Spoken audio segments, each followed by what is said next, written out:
Makes this tractor and trailer, all the components in between, a combination vehicle. So coupling, we'll go ahead and start off with the airlines. We're going to start off with the airlines, then move to all the stuff on the bottom, which is our fifth wheel. All this down here is our fifth wheel assembly. And then we'll go ahead and talk about another detail that's in the back. Okay.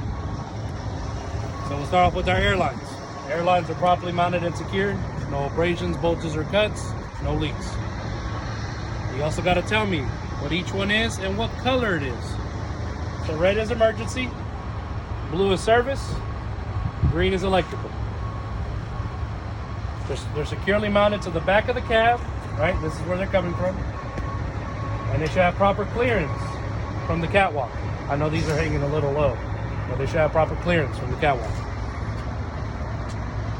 Once we get through with the airlines, we'll go ahead and talk about our glad hands, specifically the steel part. Properly mounted and secured, not cracked, bent, or broken. And then in here, we got a rubber seal on the inside. No abrasions, bulges, or cuts, no leaks. That'll do for the airlines. Go ahead and talk about the rest, the fifth wheel down here. So again, always start from the top, work your way down, okay? So up here, this is part of our trailer. This is called an apron. Properly mounted and secured, not cracked, bent, or broken. Coming down, we got our skid plate.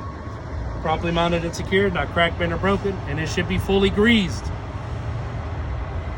In between the apron and the skid plate, there should be no gap.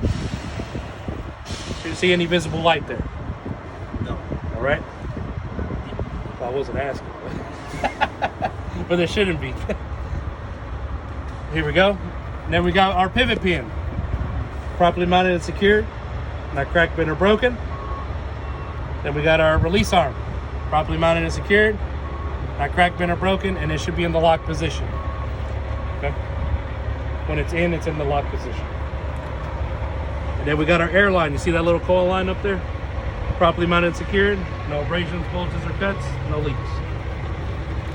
That's in the middle.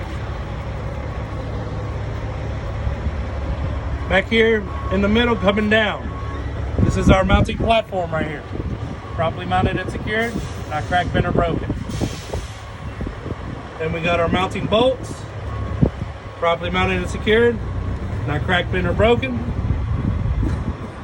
And then we got our locking pins. Properly mounted and secured, not cracked, bent, or broken, and they are in the lock position. That covers the fifth wheel components that's on the side. Next, you would have to come out here, get under there, so you can see the last two components. So we have our locking jaws, properly mounted and secured, not cracked, bent, or broken, and they are securely locked around the shank of the kingpin. The kingpin, properly mounted and secured, not cracked, bent, or broken. Those are the other two components. Okay?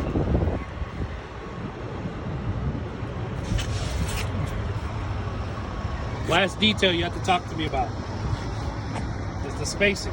So we got to make sure that there's enough clearance between the back of the tractor and our landing gear. Why is that? So we can clear turns. Okay. This truck in particular, that's what happened to this truck. You see the mud flaps all bent up? They got caught in this landing gear. Had a different trailer hooked up to it.